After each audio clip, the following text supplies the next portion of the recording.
আসসালামু আলাইকুম, আশা করি ভালো আছেন। আজকে যে মুভিটি নিয়ে কথা বলবো মুভিটির নাম হচ্ছে the corpse of Anna Fritz. এই মুভিটি রিলিজ হয়েছিল 2015-এ। আইএমডিবিতে এর রেটিং হচ্ছে 5.9। তিন বন্ধু যারা মর্গে একটা লাশের সাথে ইন্টিমেট হয়েছিল এবং হঠাৎ করেই এই লাশটি জীবিত হয়ে ওঠে। জীবিত হওয়ার পর এই তিন বন্ধু এই লাশের সাথে কি করেছিল এটা দেখার জন্য শেষ পর্যন্ত ভিডিওটা দেখতে থাকুন। এই কাহিনীর প্রথমেই দেখানো হয় একজন ফেমাস অভিনেত্রীর লাশ একটা পার্টিতে পাওয়া গিয়েছে এবং ইতিমধ্যেই তার লাশ মর্গেও চলে এসেছে। অন্যদিকে আমাদেরকে ইভান আর হাবিকে দেখানো হয় যে তার বন্ধু পাওয়ের সাথে দেখা করতে এসেছে, কারণ তারা তিনজন মিলে একটা পার্টিতে যাবার কথা ছিল। আপাতত পাওয়ের শিফট শেষ হতে আরো 1 ঘন্টা টাইম লাগবে, কারণ পাও ওই হসপিটালেরই মুর্দা করে কাজ করত। ইভান পাওকে নিয়ে বাইরে আসে আর তিনজনে ড্রিঙ্কস করে। এরপর তারা তিনজনে অ্যানা ফিটসকে নিয়ে কথা বলতে থাকে। ইভান বলে, আমরা কি তার লাশটিকে দেখতে পারি? প্রথমে পাও মানা করেছিল, কিন্তু এরপরে পাও রাজি হয়ে যায়। অ্যানা ফিটস অনেক সুন্দর একটা মেয়ে ছিল, এই জন্য ইভান তাকে দেখার জন্য অনেক জেদ করছিল।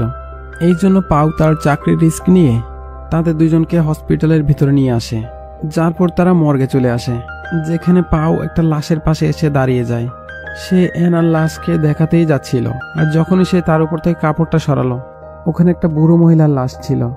এটা দেখে ইভান আর হাবি ভয় পেয়ে যায়। আসলে পাও তাদের সাথে মজা করছিল। এখন পাও আসল অ্যানা ফিটসের লাশের কাছে যায়। পাও তার উপর থেকে কাপড় সরায়। অ্যানা অনেক সুন্দর একটা মেয়ে ছিল। এটা দেখে ইভান তার বডি থেকে কিছুটা কাপড় আরো নিচে নামিয়ে দেয়। এরপর সে তার বুবসে হাত দেয়। হাবির এই কাজগুলো একদম বাজে লাগছিল, মানে একটা লাশের সাথে এরকম করা।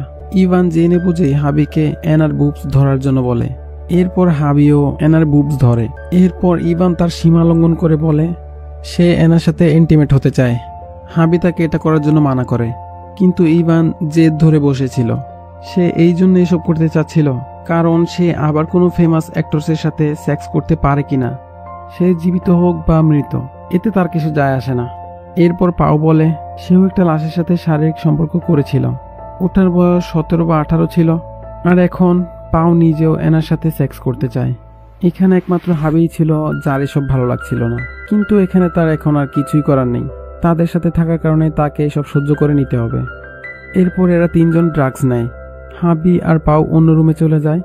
ইভান অ্যানার সাথে সেক্স করতে থাকে। ইভানের পর পাও অ্যানার সাথে সেক্স করে। এখানে আমাদেরকে এটা দেখানো হয় হঠাৎ করে অ্যানার জ্ঞান ফিরে আসছে আর সে চোখ খুলে। পাওয়ের একটু ধারণাও ছিল না সে জীবিত অ্যানার সাথে এইসব কাজ করছে। আর যখন সে দেখে অ্যানার জ্ঞান ফিরে আসছে, তখন সে অনেক ভয় পেয়ে যায় আর একটা চিৎকার দেয়। ইভান আর হাবি তার কাছে দৌড়ে চলে আসে। পাও তাদেরকে বলতে থাকে অ্যানা ফিটস এখন জীবিত হয়ে গিয়েছে। অ্যানার জীবিত হওয়ার পরে সব থেকে বেশি চিন্তিত পাও আর ইভান ছিল, কারণ অ্যানা জানে পাও তার সাথে বাজে কাজ করেছে।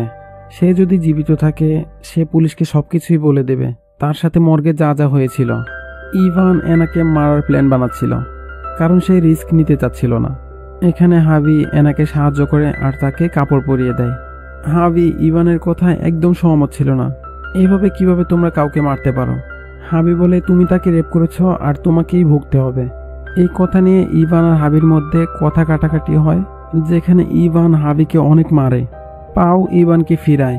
এরপর ইভান এটা বুঝতে পারে যে রাগের বসে সে হাবির মাথা ফাটিয়ে ফেলেছে আর ওর মাথা থেকে অনেক ব্লিডিং হচ্ছিল। তারা হাবিকে ট্রিটমেন্ট দেওয়ার চিন্তা করে। এর আগে এখানে পাওয়ের কলিগ এসেছিল, যে লাশ রেখে চলে যাবার সময় দরজা বাইরে থেকে লক করে দিয়েছিল। এর জন্য তারা বাইরে যেতে পারবে না আর হাবিকে ট্রিটমেন্টও দিতে পারবে না। অ্যানাও এখন নিজেকে বাঁচানোর জন্য কিছুই করতে পারবে না, কারণ সে অনেক ঘন্টা পরে হঠাৎ করে জীবিত হয়ে উঠেছে। এই জন্য তার পা পুরোপুরি প্যারালাইজ ছিল আর হাত একদমই কাজ করছিল না। যাই হোক, ইভান আর পাও অ্যানা আর হাবিকে অন্য রুমে নিয়ে আসে।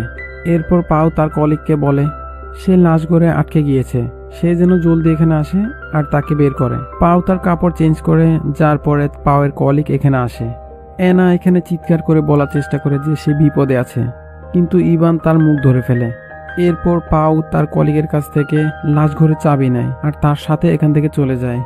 অন্যদিকে হাবি নিঃশ্বাস নিচ্ছিল না, যা দেখে ইভান অনেক চিন্তিত হয়ে পড়ে। ওখানে অ্যানা বলে হাবি হয়তো মরে গেছে। কিছুক্ষণ পর ওখানে পাও ফিরে আসে। সেও জানতে পারে ওখানে হাবি মারা গেছে। এটা দেখে পাও কান্না করতে থাকে, কিন্তু ইভান তাকে এটা বোঝাতে থাকে এটা একটা অ্যাক্সিডেন্ট ছিল। এখানে আমার কোনো দোষ ছিল না। এনা বলে এসব কিছুর জন্য তোমার জেল হবে। ইভান বলে তোমার মুখ বন্ধ রাখো। এরপর ইভান পাওকে বাইরে নিয়ে আসে আর প্ল্যান বানায়। ইভান বলে আমরা যদি ধরা পড়ে যাই তাহলে আমাদের দুইজনের ফিউচারই একদম বরবাদ হয়ে যাবে। এই জন্য আমাদেরকে হাবির বডিকে লুকিয়ে ফেলতে হবে আর এনাকে মেরে ফেলতে হবে। ভিতরে এনা নিজেকে কোনোভাবে স্ট্রেচার থেকে নিচে ফেলে আর হাবির পকেট থেকে ফোন বের করে আর সে কাউকে ফোন করে। তখনই পাও আর ইভান ভিতরে চলে আসে আর তাড়াতাড়ি এনার হাত থেকে ফোনটা নিয়ে নেয়। ইভান কল হিস্ট্রি চেক করে আর ও দেখে এনা কাউকে কল দিয়েছিল কিন্তু তার সাথে কথা হয়নি। এরপর এরা দুইজন এনাকে অন্য রুমে নিয়ে যায়। এরপর হাবির ফোনে একটা কল আসে। ইভান যখন ওই কলটা রিসিভ করে তখন এনা জোরে জোরে চিৎকার করতে থাকে।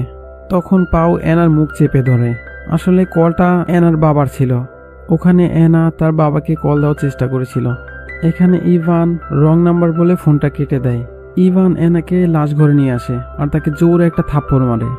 এনা বলে তুমি এটা শাস্তি অবশ্যই পাবে। ইভান বলে কিছু ঘন্টা আগে তুমি একটা লাশ ছিলে আর আবার তুমি একটা লাশই হয়ে যাবে। এখানে ইভান বাইরে কন্টেনার আনতে চলে যায় যেন সে হাবির লাশকে লুকাতে পারে। এখানে পাও এনার হাত পা বাঁধতে থাকে আর তখনই এনা বলে তোমার ইভানের সঙ্গ দেওয়ার জন্য কোনো দরকার নেই। ও একটা মিথ্যাবাদী, ওই হাবিকে মেরেছে। পাও বলে হ্যাঁ ওটা একটা অ্যাক্সিডেন্ট ছিল। এনা বলে না, তুমি যখন তোমার কলিগের সাথে বাইরে চলে গিয়েছিলে তখনই ইভান হাবির গলা টিপে তাকে মেরে ফেলেছে। তখন পাও ভাবতে থাকে আর এরপরেই সে এনার মুখে টেপ লাগিয়ে দেয় আর ভিতরে গিয়ে হাবির রক্ত পরিষ্কার করতে থাকে। আর এই সুযোগটা নিয়ে এনা মুর্দাঘর থেকে হামাগুড়ি দিয়ে বাইরে বেরিয়ে আসে। অন্যদিকে ইভান কন্টেনার নিয়ে আসছিল আর পাও হাবির রক্ত পরিষ্কার করছিল। আর তখনই ইভান আসে। এনা ওখান থেকে পালিয়েছে। এই দুইজনই এনাকে খুঁজতে থাকে। অন্যদিকে এনা কোনোভাবে হামাগুড়ি দিয়ে এলিভেটর রুমে চলে আসে। এখান থেকে বের হয়ে যাবে তখনই ইভান ওখানে চলে আসে আর ওই ডোরটাকে বন্ধ হওয়া থেকে আটকিয়ে ফেলে। আর এরপর এনাকে আবার টেনে হিঁচড়ে মর্গে নিয়ে আসে। এরপর পাও ইভানকে বলে তুমি হাবিকে মেরেছিলে।